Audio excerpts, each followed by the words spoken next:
Здравствуйте. Ровно 8 минут, 17 секунд длилась встреча новоизбранного президента Абхазии Бадры Гунба с главой российского государства Владимиром Путиным. Этого оказалось достаточно, чтобы озвучить свои просьбы. Их оказалось три: гуманитарный переток электроэнергии, выдача гражданства РФ абхазам, ускорить возможность получения российских водительских прав, чтобы те могли спокойно ездить по дорогам страны. А вот вопрос, который интересовал российских предпринимателей, Гунба не затронул. О том, что инвестиционное соглашение между Россией и Абхазией не будет реализовано, президент республики сказал ТАСС уже потом. Инвестиционное соглашение между Абхазией и Россией точно не будет реализовано в его первоначальном виде, честно признался в своем первом интервью российским СМИ новоизбранный глава республики. Раз абхазское общество считает, что такое соглашение не нужно, значит президент не вправе принимать документ в таком виде. Гунба пояснил, что российские коллеги отнеслись с пониманием, так что в таком виде его точно не будет. Напомним, речь идет о документе, который в октябре 2024 подписали правительства России и Абхазии.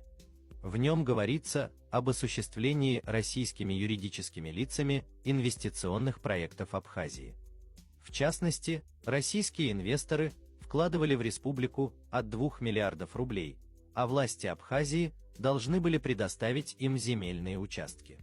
Обеспечить приоритетный доступ к энергомощностям, подключение к инженерным сетям и коммуникациям и другие льготы.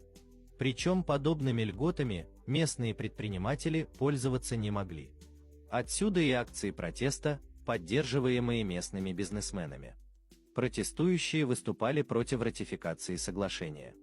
При этом местная оппозиция пыталась внушить обществу мысль, что земли будут принадлежать пришлым, а из абхазов сделают дешевую рабочую силу. В результате в отставку вынужден был уйти президент Аслан Бжания и премьер Александр Анкваб. В республике были назначены новые выборы, во втором туре которых и одержал победу Бандра Гунба. Соглашение вызвало возмущение в республике, потому что вопрос был политизирован, пояснил президент Абхазии. Он видит причину в том, что исполнительная власть не смогла объяснить обществу положительные стороны соглашения. И теперь в свой первый визит Бадра Гунба смог договориться с Владимиром Путиным поддержать республику электроэнергией до середины апреля. Путин ответил кратко: «Хорошо, все сделаем еще». Гунба попросил решить вопрос о двойном гражданстве. 70% граждан Абхазии имеют паспорта РФ, полученные по программе двойного гражданства. Остальные не успели воспользоваться такой возможностью, отметил президент республики. Хорошо бы реализовать такую программу для остальных. И снова согласие. Мы ее продолжим, лаконично ответил Путин.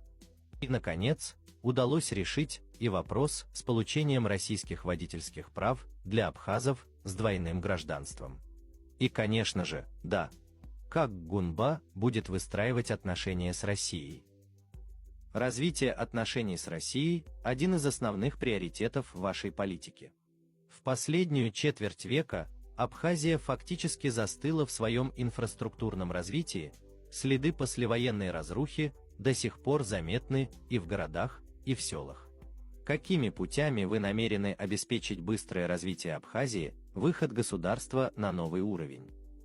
Вы абсолютно правы в том, что развитие всесторонних отношений с нашим единственным стратегическим партнером, другом и союзником, Российской Федерацией, является приоритетным направлением политики нашей команды. Это должно быть приоритетом любого абхазского политика, кто думает о судьбе своего народа, о будущем абхазского государства. Мы с благодарностью помним о том, что Россия, несмотря на огромное давление со стороны коллективного Запада, признала независимость Республики Абхазия. Систематически на протяжении долгих лет оказывает помощь и поддержку в обеспечении безопасности, социально-экономическом развитии.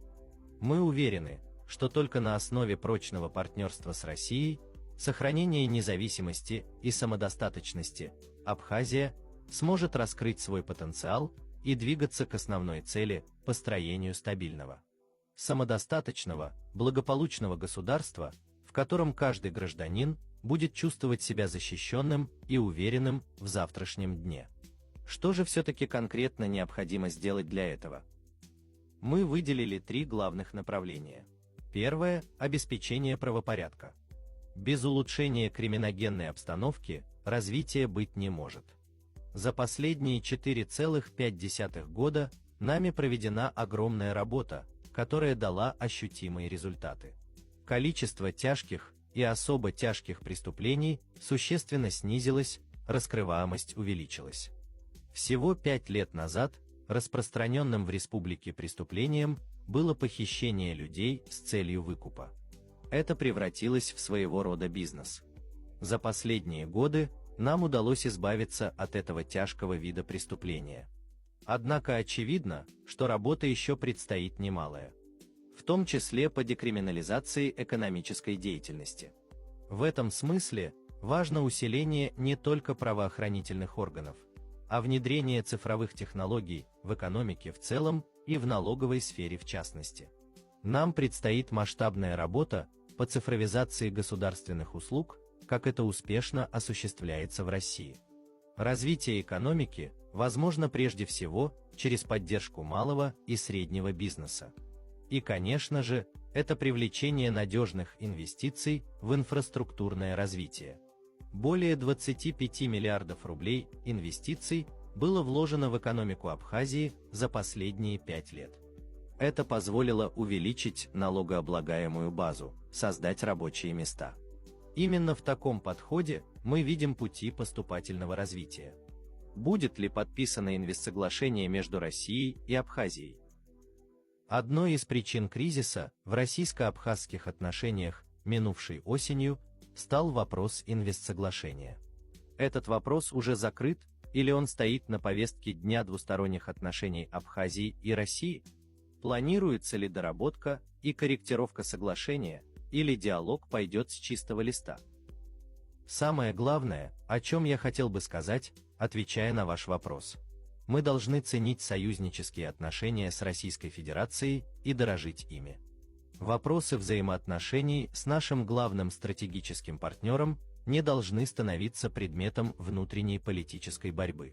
Их следует решать в спокойном русле, не прибегая к риторике, которая могла бы навредить доверительным отношениям с Россией. Что касается инвестсоглашения, то оно снято с повестки дня в ходе моих недавних встреч в Москве. Я искренне благодарен руководству администрации президента и правительству России за понимание, с которым они подошли к данному вопросу. Поймите, если какие-либо соглашения не поддерживаются обществом в том или ином виде, разумным будет проработать проблемные элементы документа и прийти к консенсусу. К варианту, который поддержит и само общество, потому что в конечном счете это рассчитано именно на пользу общества. То есть будет выработано совершенно новое инвестсоглашение? В Абхазии есть правовые механизмы регулирования и инвестиционной политики и достижения общественного согласия по проблемным вопросам. Мы готовы поработать над существующим законом об инвестициях, определить, какие его положения сдерживают развитие, чего в нем недостаточно для привлечения инвестиций в инфраструктурное развитие, и вместе с парламентом обсудить возможные законодательные изменения. Как Гунба будет развивать экономику Абхазии? Намерены ли вы развивать инфраструктуру морских портов в республике, как гражданскую, так и военную? Наша страна расположена у моря, и, конечно же, развитие портовой инфраструктуры – очень важное направление, которому мы уже уделяем внимание. В качестве примера хочу привести строительство припортового интермодального контейнерного терминала в Очимчире. Его строительство также осуществляется в контексте развития международного транспортного коридора в рамках инвестиционной программы льготного кредитования, реализуемой Республикой Абхазия совместно с Российской Федерацией. Терминал станет частью транспортного коридора и позволит осуществлять прием и доставку грузов из России в третьи страны. Он оснащен железнодорожными путями и всем необходимым для выгрузки вагонов и рассчитан на единовременное хранение 1200 контейнеров. Мы, конечно же, будем работать над тем, чтобы улучшать инфраструктуру морских портов и в других прибрежных городах. В скором времени планируется открытие Сухумского международного аэропорта. Это событие может значительно оживить экономику республики, содействовать прямым контактам с регионами России. С какими странами, помимо России, может быть открыто прямое международное сообщение? Это один из главных, если не самый главный, инфраструктурный проект, осуществленный в послевоенной Абхазии. Я испытываю гордость от того, что имею отношение к его реализации, возглавляя координационный штаб по реконструкции аэропорта имени В.Г. Ардзинба. Это яркий пример эффективности привлечения инвестиций. Открытие аэропорта окажет ощутимое влияние на развитие экономики. Это и увеличение числа туристов, новые налоговые поступления в бюджет, поддержка восточных регионов Абхазии. Конечно же, на первом этапе авиасообщение будет только с российскими городами. Как намерены выстраивать диалог с оппозицией? Объединение нашего общества ради будущего нашей страны – главная цель нашей команды. Я неоднократно говорил и не устану повторять. Главный критерий, который будет для нас определяющим при назначении человека на ту или иную должность, это уровень его компетенции, профессиональная подготовка. Мы должны уйти от практики трудоустройства по признаку политической лояльности.